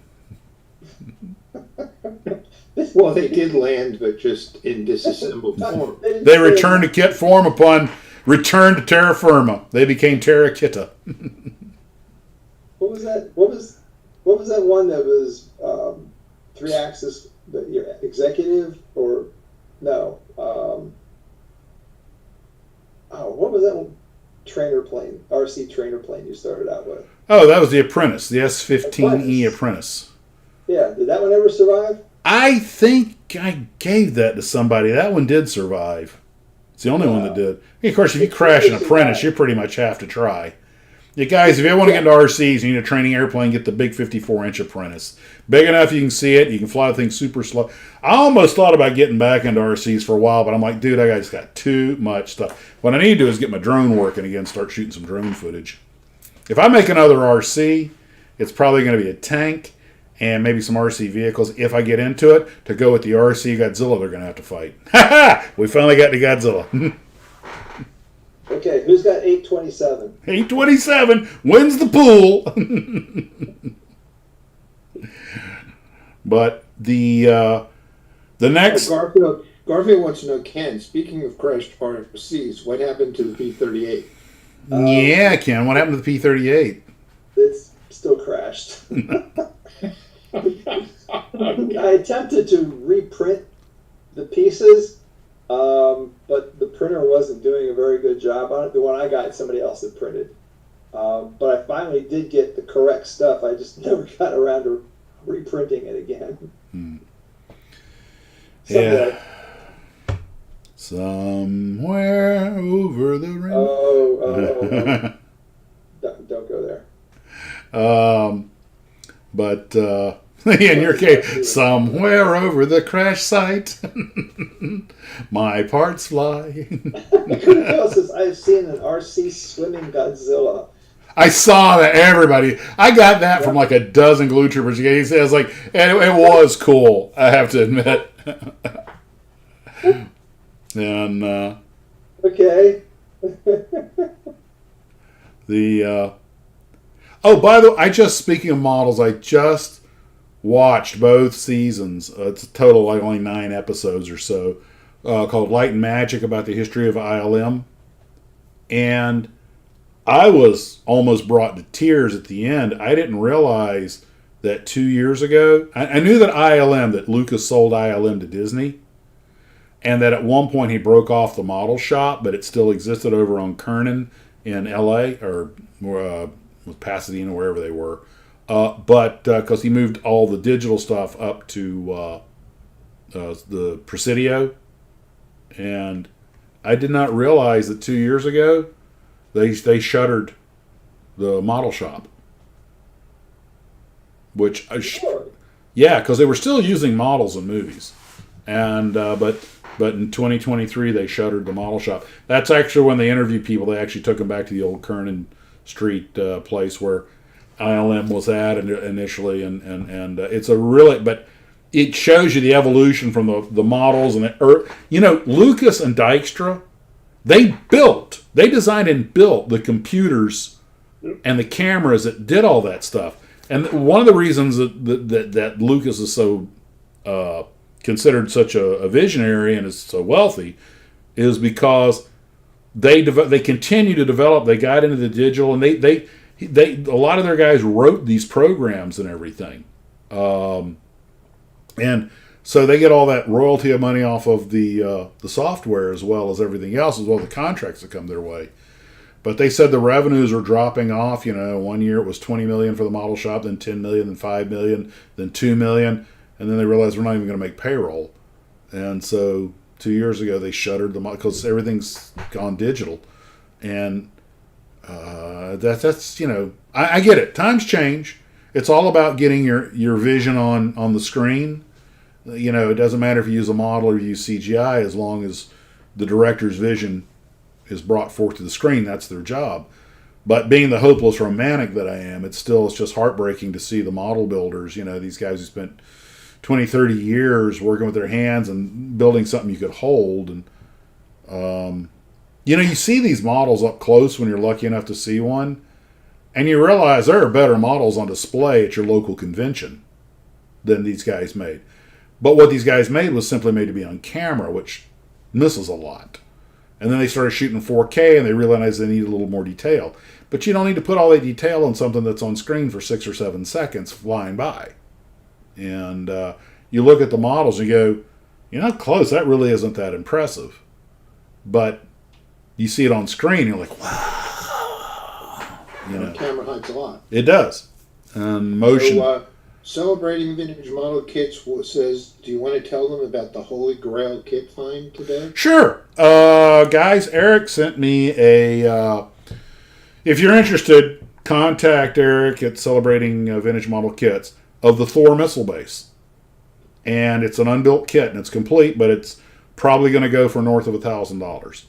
And the Thor is part model and part toy, and it's not terribly accurate, but it is rare. And a complete one like that, it's like the Westinghouse nuclear reactor or a Johann turbine car. There just aren't that many of them out there. And the Johann turbine cars are particularly in danger because every time Steve gets his hands on one, he builds it, thereby diminishing the limited supply. But there won't be a lot of that going on. Why don't you tell them about building the turbine car? I'll throw a picture of it up here while you're talking. It was So much fun. It was an experience that every model builder should have, because it challenges you every step of the way. It's almost like Catholic school punishment. It's very detailed. I'm not going to say it's finicky. It does fit together, but there's just a certain amount of fiddling that you have to do to get everything to fit together right. And it just bit me every step of the way, but got it done. I learned a lot. You accidentally painted the roof. Oh yes, I did. After I had sprayed it and got it the right texture and everything, and I was about to do some touch up on another part of the car, and I had the paintbrush in one hand, and I was moving around my magnifier with the other hand, and I was moving my hand, and I moved the paintbrush right across the vinyl roof of the car with bronze paint. So was do the roof again. So you had issues with both the suspension and the doors. Yes. The doors are very the doors, it took me 3 days to get the doors to go on the car, right? Because they're working doors. And like every working door in every model kit that's ever been made, they just don't seem to fit right. Is that the picture of your car, Max is showing? Yes, it is. No, I don't see it. But You don't see it? It's No. been up for a while. I see it. I'm like behind in the, You follow me. way. Make sure that your little sliders all the way to the right, that you're with what's currently showing and not showing. Oh, there it is. Yeah. Yep, I got it. Okay. Yeah, that's it. There it is. And A crack in the windshield? oh yeah, God! Thanks. You saw it? No, you didn't see that. I told you. Yeah, you can see it, but you got to look for it. Yes, I cracked the windshield. I had the windshield lying down, and I took my little suction tube thing to put the windshield in, and as I pressed it down to get the suction, it cracked the windshield right down the middle. And I said, I'm just not gonna go get another one out of one of the other kits. It's going in like that. It was either that or don't put one in. Those are the two choices. Or vacuum another windshield. But it's a really nice kit. But boy, you have to, believe it or not, you have to follow the directions, because there's a certain order that things have to go in to fit and work. But it's a real nice kit. But boy, you got to take your time. Now I know you had some issues with the suspension. What about the engine? No, the engine was pretty easy. There's not that many parts to the engine, just like the real one. Okay. Biggest problem that you have is the engine sits in the front suspension cradle, Uh huh. and then that goes, when you put that up into the car and mount it, there's 4 pins that come down from like the wheel wells in the front, and there's 4 holes in the cradle, and you got to line them up and get it in, and you got to make sure that you have glued the engine in perfectly Securely. perpendicular. Oh, So okay. it lines up with the drive shaft and everything. Otherwise, it won't fit in the engine compartment. Ah. That was a bit of a trick, but, and it's a lot of detail work. You've got to do the side moldings, you've got to do the moldings down around the bottom of the car, around the windows. There's a lot of detail work to it. But it was a really well-engineered kit. Looks really good, Steve. You did a really good Thanks. job. Yeah, it does look nice. It is a challenge. It really was. But now you got that sense of accomplishment of a job well done. Yeah, thanks. Well, I got I have all these. In fact, I actually got some pictures today. I actually have not. I've just barely gotten started on the dream car build because I've just been behind with so many other things. And, but hopefully I'll have that out in a day or two. And then it won't be that long before we're off to Virginia for the Nats. Yay! And I hope to meet the guys at Fine Scale Modeler and have a chat with them, and I hope to meet Andy over at Andy's Hobby Headquarters, have a chat with him. Oh, let me put a shout out. I've been telling Max, and I think I've told Ken, any of you guys who are like into cars and building cars, there's a channel on YouTube you should really watch. It's called Dirt Road Cinderella. And she does some fantastic builds. And she has a lot of good tips. So I would say, if you got some time, look her up, because she does some really nice stuff and has a lot of, has a lot of good tips. And I think you guys would enjoy it. Dirt Road Cinderella. We'll have to look that up. Maybe I can contact her, ever come on the show or something. Yeah. Celebrating? Yes, that is the color that the car came in. Yeah, the bronze. Yeah, but the kit came in white. Now, white's another acceptable color, though, because didn't they paint some of them white? They had one that was white that they did for a movie called The Lively Set. The Lively I set, remember yeah. that movie. It's supposed to be a race car. And Yeah. it had a blue horizontal, a blue angled stripe down the doors with the number 5 on it. That's Doug McClure. Doug McClure, James Darren, and James Pamela Darren. And who? Pamela Tiffin. Pamela Tiffin. All right. And it was that was a really good movie. I like that movie. But that's the only one that was in white. He also he drives that as a race car, and then he also had the land speed record car that he wrecks. Yeah, he had a rocket car or a jet yeah. car. Yeah. Yeah, and that movie was made when all this was going full throttle. Yeah. Bonneville was the place to be. I mean, I'd ridden in a turbine car as a kid. Yeah, because you annoyed the crap out of them. Yes, I did. And at the World's Fair in 1964 in New York, Chrysler had the turbine car at their exhibit, and they had a giant engine that was like maybe 4 stories tall, and around the bottom of the engine they had like a track. So they had a theater with a movie about the turbine car, how they developed it. Well, on one seat in the theater they had what you would refer to as the golden ticket. And if you found the ticket, you got a ride in a turbine car, and they gave you a promo of the turbine car. Well, I must have went in there and waited online and went in and waited about 15 times to try to find this ticket to get this thing. Finally, the guys who were running the thing called me over and said, come here, here's the ticket, here's the car, go over there and take the ride. So I got to ride in a turbine car at the World's Fair when I was a kid. I was like 12. Persistence paid off.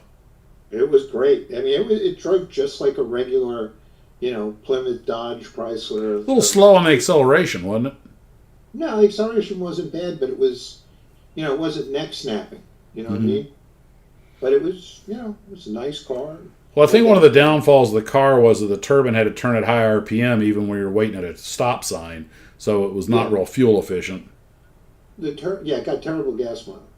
I mean, the turbine, I think it turned at like 15,000 RPM. That's about right. The problem with the cars, everybody knows, it'll run on anything. It'll run on any liquid that'll burn. The problem is you had to recalibrate the car to run on that particular fluid. It wasn't just like you could randomly, put it in the tank and it would run. That's the one thing that they never told anybody. There's a really good documentary on YouTube about it. It's about an hour and a half long, and it talks about how they started on this in the late 40s because they worked on it to use the turbine engine for wartime use. That was a Belvedere, I think they first put it in. Well, the war was over, and then they said, we could put this in a car. And then they just went through all the iterations until they got to the turbine car program where they loaned 50 cars out to the public. They put a lot of money into this. This wasn't a minor program. They put tons of money in. And then they made a turbine truck, right? A big one. Ford made a turbine truck. Mm-hmm. Big red or something, or yeah, big red. Yep. And and GM made the Firebirds, which were turbine cars. Yeah, that's right. The not the Firebird like the Trans Am, the futuristic Firebird. I think we were watching that video a while back about the highways of the future with the auto. And they pushed the thing in. And you got the SS Sturmbannführer in the control tower watching the cars go by. It's like. Yeah. That movie had a little bit of a fascistic look to it. They're all talking in their radio voice.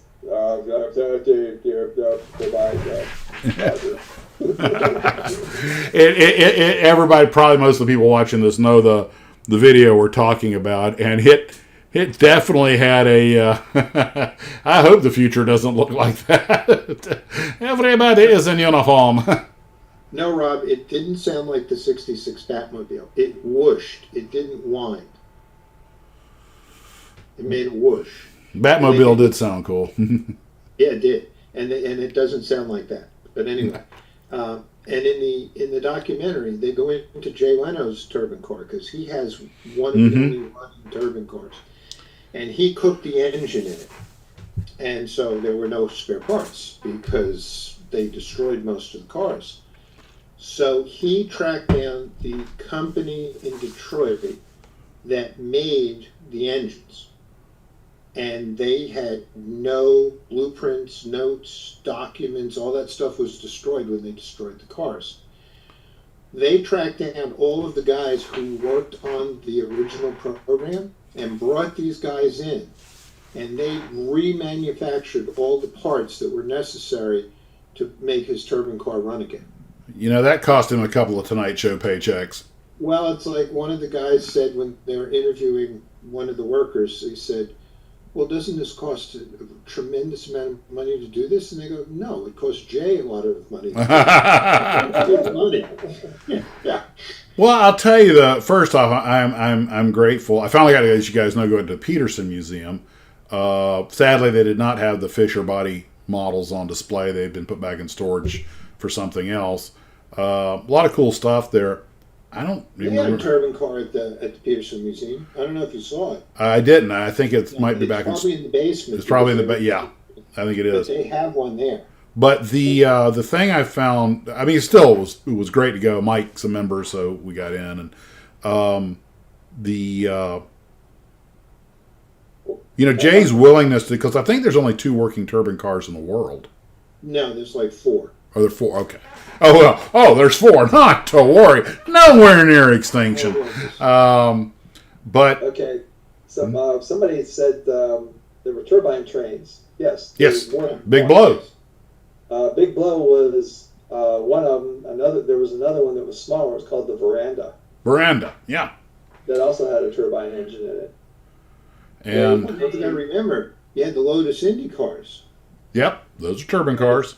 You had the Lotus cars that looked like wedges, and then the year before you had the Paxton turbine car that Andy Granatelli brought to Indy that lost with like 6 miles left to go in the bearing. The bearing, yeah.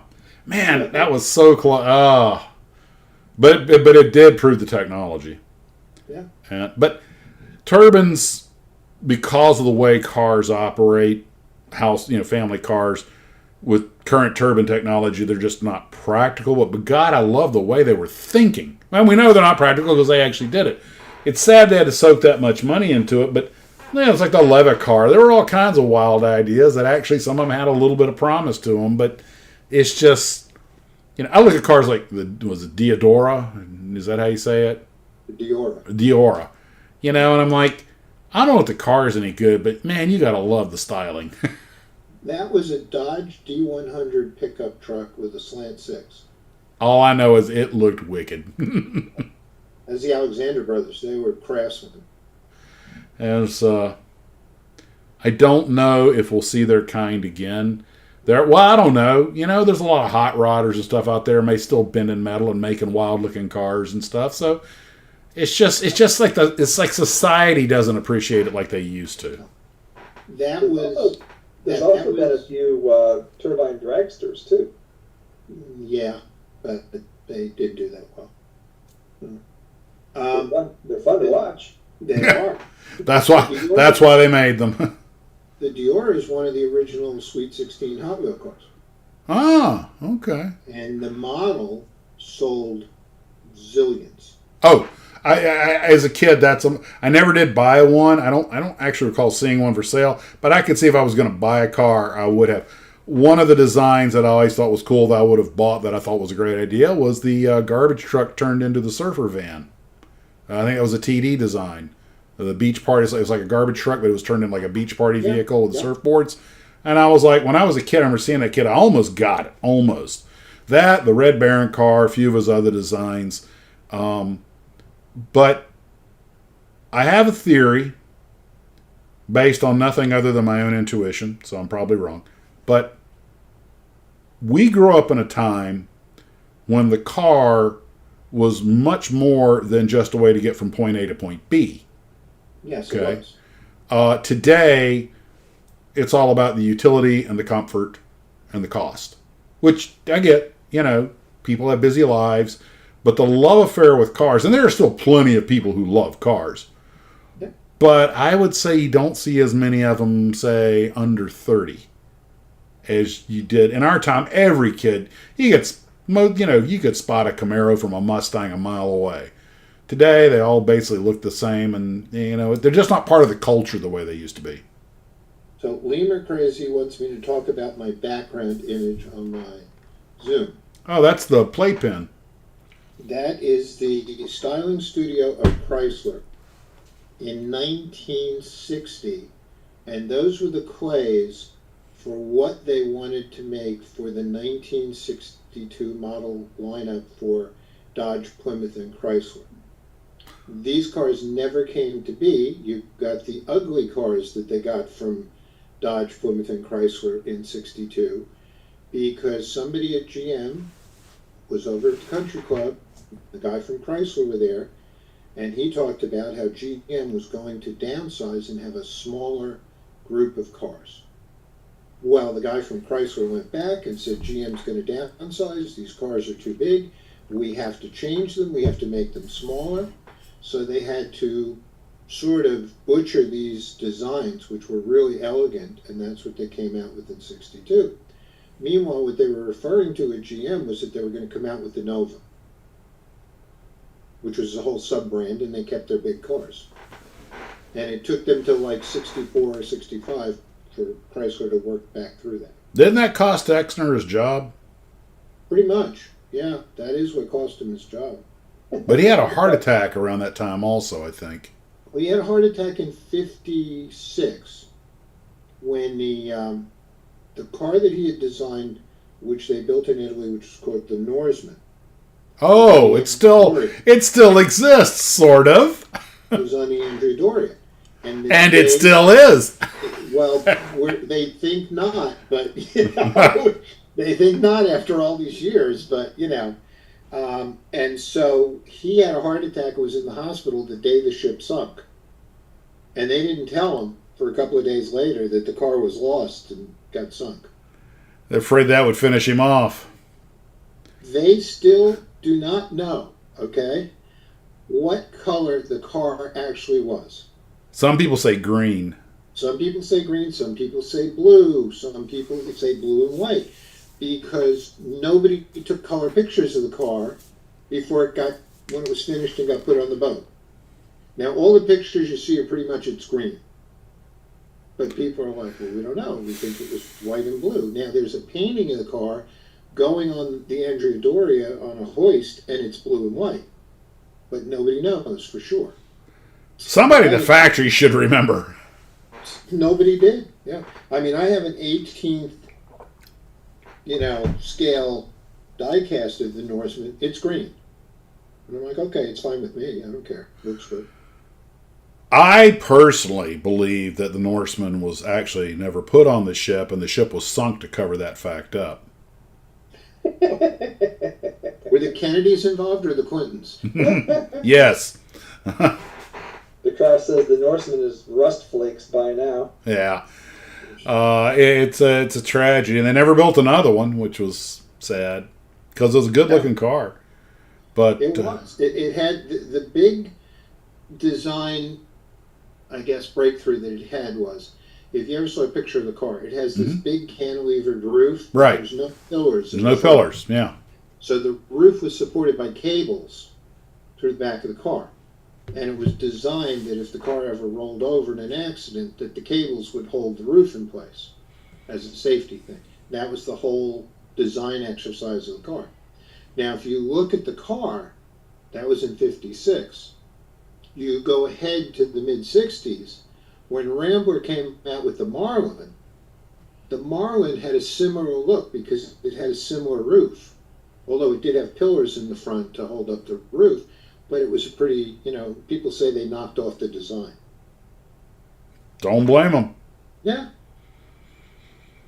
Well, I tell you what, I think, I said it before, I'll say it again. I think probably if you're watching this, live stream, that you're one of the people that grew up in the Overton window when we had the luxuries that mattered with cool music, cool toys, cool clothes, cool, we just grew up in a great time. And part of me is kind of sad that kids don't appreciate cars and things and the kind of stuff we really enjoyed. But I get it. Times change. They'll probably say the same thing about their kids who will talk about, hey, when I was a kid, if we wanted to do virtual reality, we had to put the thing on our face, not just put the chip on our head.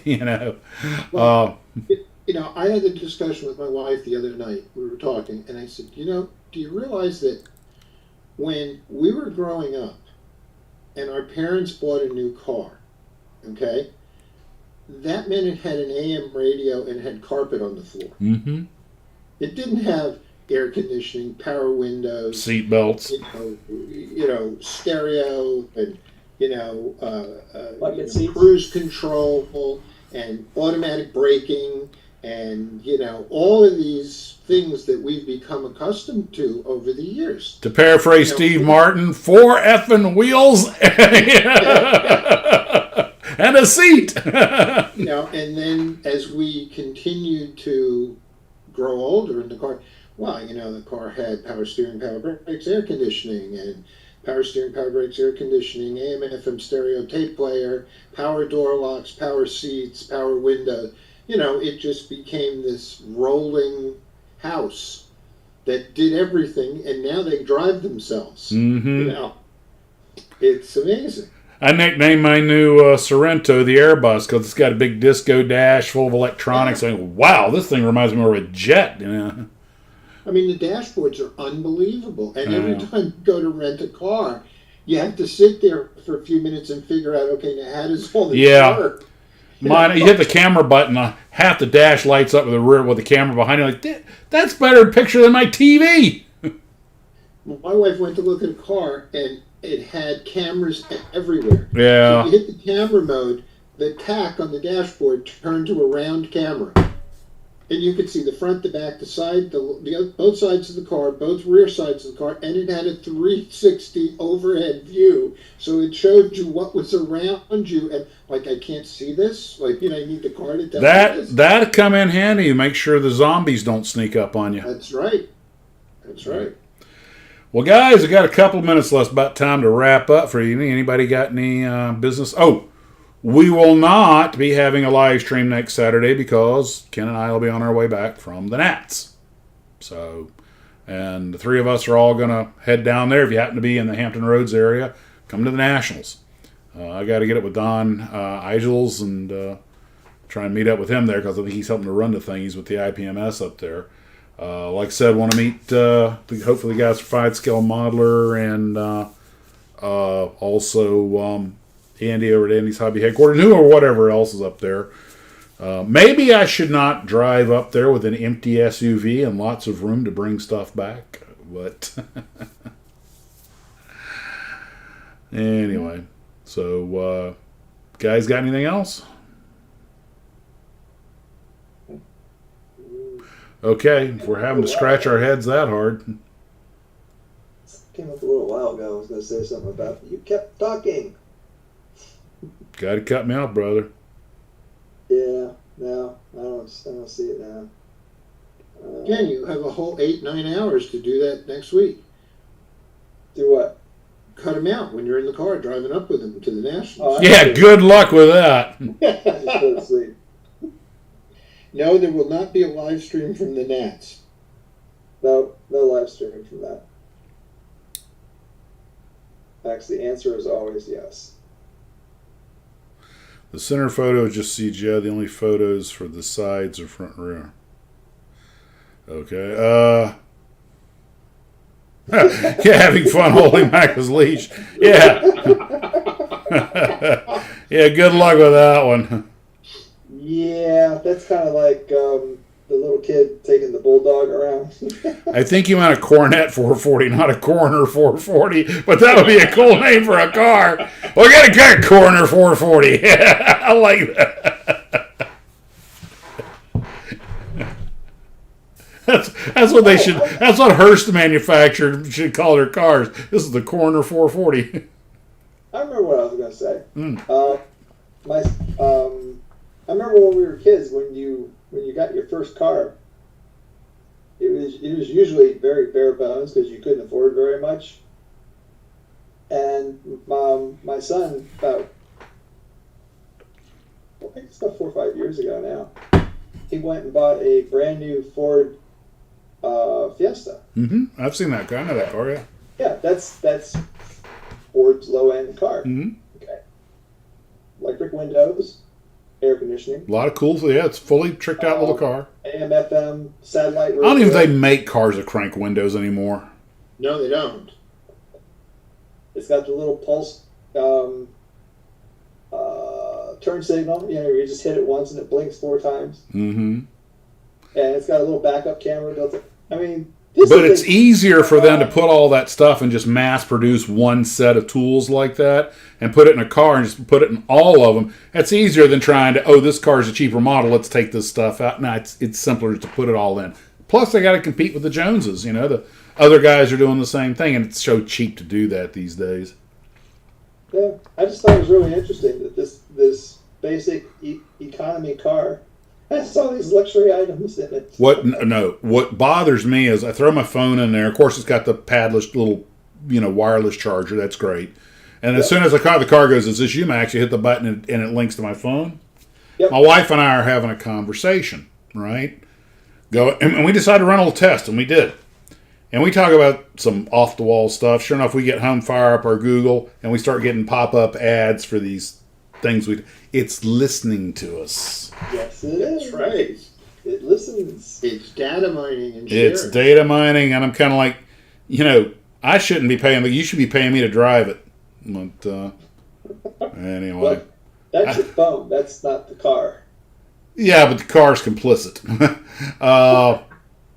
That's why I love jumping in the Mustang. I took the Mustang out today, and it was so freaking hot I left the top up and the air conditioner on, but car needed a little exercise. I went over to Hurricane Hobbies. By the way, Ian's doing fine. And that's how I found out the guy's thinking about opening I think it's a hobby town up in Yulee, which is about 30 miles north of here. He didn't want to be within 20 miles of another hobby shop, which makes sense. But Well, it's good to see that somebody's thinking of opening another hobby shop somewhere. yeah. By the way, what's this rumor I hear about round 2 calling Atlantis? Yeah, they called and asked if they would mold some stuff for them. There's a story behind that. I'd love to find out what that is all about. Anyway. China's proving a little too challenging for them. Well, guys, that's it. Anybody got anything else before we let everybody go for the evening? With the students out of class. I got nothing. All right. Well, guys, I want to thank everybody coming out with us. We'll, you want to say your goodbyes, and we'll head on out, and we'll ride off into the sunset. Oh, we never did talk about one quick thing. Tamiya always prided itself on making things that exist in the real world, but the Apollo 1 tractor was the one exception. And I think that's because they thought there was going to be a vehicle that looked like that. But guys, if you find one of those at a not terrible price, you might want to pick it up, because that's another one of those things that's rare as hen teeth. Yeah, we talked about it in another show a while back. Okay. All right. Yeah, so I'll let you say adios, and we'll let them go. Night, guys. Thanks for coming and listening to us and participating as always. And we enjoy doing this and look forward to doing it again with you soon. Thanks for coming, guys. We know Max tends to go off on a tangent sometimes, occasionally for a little bit too long, but you stuck with us, and it was worth it, wasn't it? Always got to hang in there, because the after show is just the place to be. Anyway, Squirrel! thanks for coming. Hope to see you sometime soon. Guys, see you in a couple of weeks. Take care of yourselves, and as always, model on.